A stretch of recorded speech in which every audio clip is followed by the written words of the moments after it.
صحابہ کرام کی انجمن سجی ہوئی تھی۔ پیارے نبی صلی اللہ تعالی علیہ وسلم بڑی محبت کے ساتھ صحابہ کرام سے کلام فرمانے لگے۔ یہ حدیث حضرت ابو ہریرہ رضی اللہ تعالی عنہ سے روایت ہے۔ نبی صلی اللہ تعالی علیہ وسلم نے صحابہ سے پوچھا، اتدرون ما المفلس، بتاؤ کہ مفلس یعنی غریب کون ہوتا ہے؟ تو صحابہ کرام غور و فکر کرنے کے بعد بولے، اتنا مشکل سوال بھی نہیں تھا۔ غریب کسے کہتے ہیں؟ جسے کھانے پینے کا ٹھکانہ نہ ہو، رہن سہن کا معاملہ تنگ ہو، اسے غریب کہتے ہیں۔ صحابہ نے بھی وہی جواب دیا، قالوا المفلس فینا من لا درہم لہ ولا متاع۔ یا رسول اللہ صلی اللہ تعالی علیہ وسلم، ہم میں غریب وہ ہوتا ہے جس کے پاس مال اور دولت نہ ہو۔ نبی صلی اللہ تعالی علیہ وسلم نے فرمایا، فقال ان المفلس من امتی من یاتی یوم القیامت بصلاۃ و صیام و زکوٰۃ۔ اللہ کے نبی نے فرمایا، میری امت میں غریب وہ شخص ہے، غریب وہ ہوگا جب حساب کا دن ہوگا، قیامت کا دن ہوگا، اور لوگوں کے حساب و کتاب شروع ہوں گے۔ اللہ تبارک و تعالیٰ کے سامنے لوگ حساب و کتاب دینے کے لیے جمع ہوں گے۔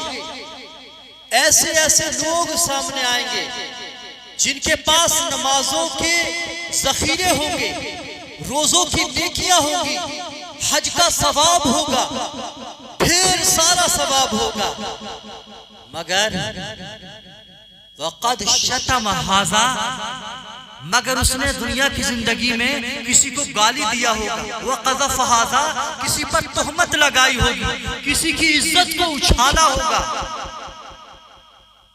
وَصَفَقَ دَمَ هَذَا وَأَكَلَ مَالَ هَذَا وَضَرَبَ هَذَا، اس نے کسی کو زخمی کیا ہوگا، کسی کا خون بہایا ہوگا، کسی کو قتل کیا ہوگا، یا کسی نے کسی کا ناجائز طور سے مال کھایا ہوگا۔ فَيُعْطَى هَذَا مِنْ حَسَنَاتِهِ وَهَذَا مِنْ حَسَنَاتِهِ فَإِنْ فَنَيْتَ حَسَنَاتُهُ۔ اللہ کے نبی صلی اللہ تعالی علیہ وسلم فرماتے ہیں، اللہ تبارک تعالیٰ اس کی نیکیاں گناہوں کے بدلے میں، گالیوں کے بدلے میں ان لوگوں کو دے گا جن کو گالی دی گئی ہوں گی، یا جن پر تہمت لگائی گئی ہوگی، یا جن کو زخمی کیا ہوگا، جس کو زیادتی کے ساتھ اس نے دبایا ہوگا۔ ان ساری باتوں کا جو جواب قیامت کے دن دینا ہے وہ نیکیوں کی صورت میں دینا ہے۔ ہمارے پاس جو نمازوں کی نیکیاں ہوں گی، بندے کے پاس جو نیکیوں کا ذخیرہ ہوگا، حقدار قیامت کے دن آئیں گے، مانگیں گے، تو اللہ تبارک تعالیٰ اس کی نیکیوں میں سے اس کو دے گا، ساری نیکیاں ختم ہو جائیں گی۔ فَإِنْ فَنَيْتَ حَسَنَاتُهُ أُخِذَ مِنْ خَطَايَاهُمْ۔ اللہ کے نبی صلی اللہ تعالی علیہ وسلم نے فرمایا، نیکیاں تقسیم ہوتے ہوتے سب ختم ہو جائیں گی، مگر حقدار باقی رہ جائیں گے۔ تو ہونا کیا ہے؟ تو اس کے بعد حقداروں کے گناہ اس کے اوپر ڈال دیے جائیں گے۔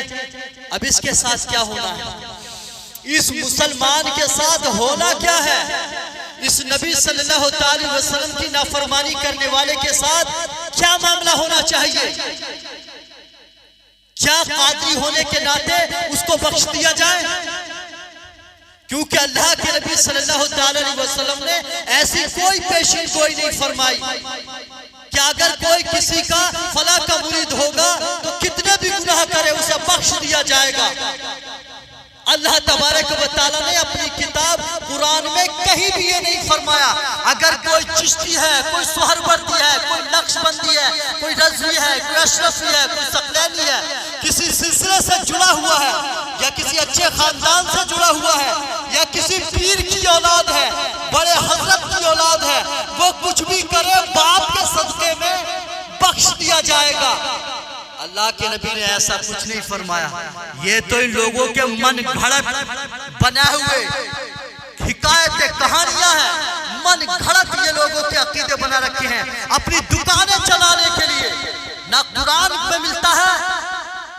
کنز الایمان کو سرچ کر کے دیکھو کہیں نہیں ملتا. خزائن العرفان کو پڑھ کے دیکھو جس میں کوئی گھوٹالا نہیں کر سکتا. اللہ کی کتاب کے اندر پڑھ کے دیکھو کہیں نہیں ملتا. یہ من گھڑا شیطانی خواب کے ذریعے سے من گھڑا سوچے بنا رکھی ہیں. یہ قادری اور چشتی بخش دیے جائیں گے. قادری اور چشتی نبی صلی اللہ علیہ وسلم کے فرما بردار ہو کے جئیں گے تو اللہ تبارک و تعالیٰ کی بارگاہ سے بے حساب انعام پائیں گے, بخشے جائیں گے. کیونکہ فیصلہ تمہارے راہب نہ کریں گے, نجومی نہیں کریں گے, کاہن نہیں کریں گے.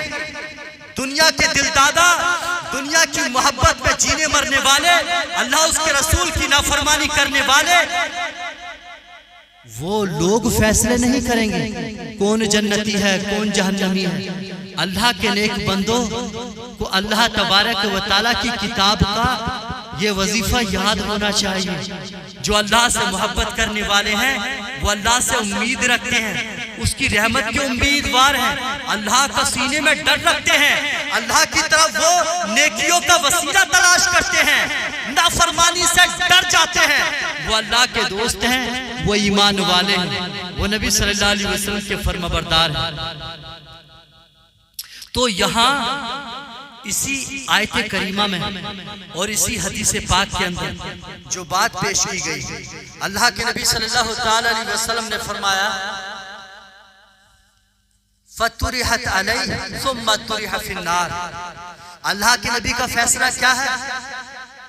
جب نیکیاں ختم ہو جائیں گی, حقداروں کے گناہ ڈال دیے جائیں گے, تو میری امت کے وہ لوگ جن کے ذخیرے میں نمازیں تھیں, روزے بھی تھے اور بہت ساری نیکیاں تھیں, مگر جرم کیا کر کے آئیں گے؟ بغیر توبہ کیے, اللہ تبارک تعالیٰ سے بغیر ڈرے, بس اسی منچاہی زندگی میں, اسی وہم و خیال میں وہ جیتے رہیں گے اور مر جائیں گے. اور وہ سمجھیں گے ہمارے لیے تو وسائل بہت ہیں, ہمیں تو بچانے والے بہت ہیں. ارے جب ایک باپ اپنے بیٹے کو اس وجہ سے نہ بچا سکا کہ اس کے بیٹے نے رب کی نافرمانی کی, نبی کا خون ہو کر محفوظ نہ رہا, اللہ کا عذاب اس پر آ کر رہا, تو یار ہمارے تمہارے بھائی بندو کی کیا بات ہے؟ ہمارے تمہارے پیر کی اوقات کیا ہے, بساط کیا ہے؟ جب نبی کا نافرمان بیٹا محفوظ نہ رہا اللہ کے عذاب سے, تو یار کسی پیر کی بات ہی کیا ہے؟ ارے صحابہ کرام نے ہر میدان میں کہا میرے نبی کے جیسا ہے ہی کوئی نہیں.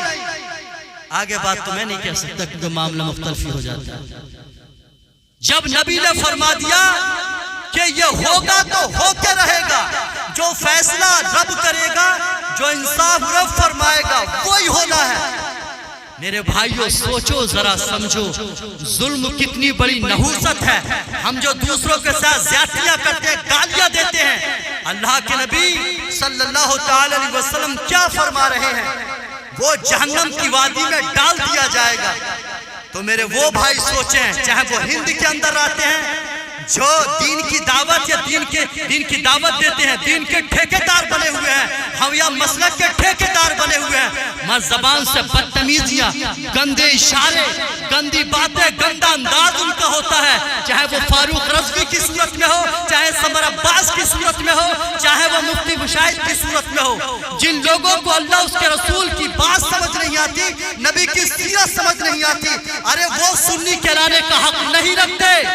جو نبی کی سنت کا انکار کریں, نبی کی سنت کے مخالف چلیں, جو نبی کی بات کا انکار کریں, جو قرآن کا انکار کریں, وہ سنی کہلانے کا حق رکھتے ہی نہیں. وہ اپنے دعوے میں جھوٹے ہیں. سنی وہ ہے جو اللہ اور اس کے رسول کے فرما بردار ہیں, جو اپنے پیارے نبی صلی اللہ علیہ وسلم پر, جو نبی صلی اللہ علیہ وسلم کی آن پر, آپ کی شان پر سب کچھ قربان کرنے کو تیار رہتے ہیں. مگر تم اپنے پیر پر, اپنے استاد پر, اپنے غیر نبی کی ذات پر سب کچھ قربان کرنے کو تیار ہو جاتے ہیں، لیکن نبی کی محبت میں کچھ بھی کرنے کو تیار نہیں۔ کم سے کم اپنی انا کو فنا کریں، پیار نبی صلی اللہ علیہ وسلم کے فرمان کو سمجھیں۔ اللہ کے نبی صلی اللہ علیہ وسلم نے فرمایا حیا ایمان کا حصہ ہے، اور ایماندار کو اللہ تبارک و تعالی جنت میں داخل فرمائے گا، اور بے حیائی، فحش کلامی، گندی باتیں یہ برائی کا حصہ ہے، اور برائی کرنے والے کو اللہ جہنم میں داخل فرمائے گا۔ یہ میرے نبی کا فرمان ہے، اور میرے نبی کے فرمان پہ جو عمل کرتا ہے وہی سنی مسلمان ہے، چاہے جہان میں ایک ہے یا دو ہیں یا 100 ہیں یا 1000 ہیں، وہی سنی مسلمان ہے، اور انہی کو اللہ تبارک و تعالی انعام دینے کا وعدہ فرماتا ہے۔ اللہ تبارک و تعالیٰ کو تعداد کی ضرورت نہیں، نبی صلی اللہ علیہ وسلم کی اطاعت کی ضرورت ہے، اور نبی صلی اللہ علیہ وسلم پر ختم نبوت ہو چکا ہے۔ اللہ تبارک و تعالیٰ کن سے کلام فرماتا ہے؟ بس اللہ تبارک و تعالیٰ اپنے محبوب سے کلام کرتا ہے، اور اللہ کی شان نہیں وہ غیر نبی سے کلام کرے۔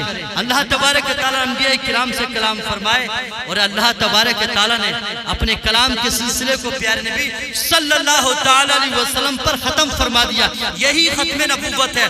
اگر رسول اللہ کے بعد، رسول اللہ صلی اللہ علیہ وسلم کے ختم نبوت کے بعد اگر کوئی انسان، کوئی مسلمان اس بات کا دعویٰ کرے کہ مجھ سے تو اللہ کا کلام ہوتا ہے، یا مجھے اللہ یہ حکم دیتا ہے، میں اللہ سے، اللہ جب مجھے بتاتا ہے تو میں کام کرتا ہوں، یا اللہ جب مجھے حکم دیتا ہے تو میں کام کرتا ہوں، یہ سب وحی کی صورتیں ہیں، اور وحی کا سلسلہ پیارے نبی صلی اللہ علیہ وسلم پر منقطع ہو چکا ہے۔ جو اس چیز کا دعویٰ کرے یہ وحی کی صورت بنتی ہے، جو ان چیزوں کا دعویٰ کرے گا وہ اپنے دعوے میں جھوٹا ہے، اس کو اللہ حکم نہیں دیتا، اس کو شیطان حکم دیتا ہے۔ ختم نبوت ہو چکا ہے۔ اس طرح کے دعوے، اس طرح کی باتیں، سب کہانیاں، سب جھوٹ ہیں۔ اللہ تبارک و تعالیٰ کسی ایمان والے سے کلام نہیں فرماتا، اللہ تبارک و تعالیٰ کسی نیک بندے سے کلام نہیں فرمائے گا، بلکہ اللہ تبارک و تعالیٰ جو بھی کلام فرمائے گا قرآن کی صورت میں حکم فرمائے گا۔ قرآن کے اندر کلام ہو چکا ہے، قرآن میں اللہ تبارک و تعالیٰ کا حکم آ چکا ہے۔ جو یہ چاہتا ہے کہ میں اللہ سے حکم لوں، اللہ تبارک و تعالیٰ سے اجازت لوں تو وہ کام کروں، تو قرآن کی دہلیز پر آنا ہوگا، قرآن کے حکم کو سننا ہوگا۔ قرآن اللہ ہی کا حکم ہے، لیکن اللہ تبارک و تعالیٰ کی ذات سے کلام کرنا، یہ میرے دوستو یا تو غلام احمد قادیانی کا دعویٰ جھوٹا۔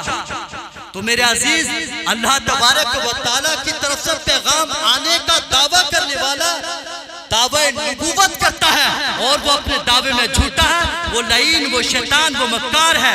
اللہ تبارک و تعالیٰ جتنے بھی دجال شیاطین دنیا کے اندر خدائی کا دعویٰ کرنے والے، نبی کا دعویٰ کرنے والے روئے زمین پر نمودار ہوں، اللہ تبارک و تعالیٰ ان کے شر سے ایمان والوں کی حفاظت فرمائے۔ تو ہم سب کو اللہ تبارک و تعالیٰ کی محبت میں زندگی بسر کرنا چاہیے، اس حدیث پاک سے سبق لینا چاہیے۔ اللہ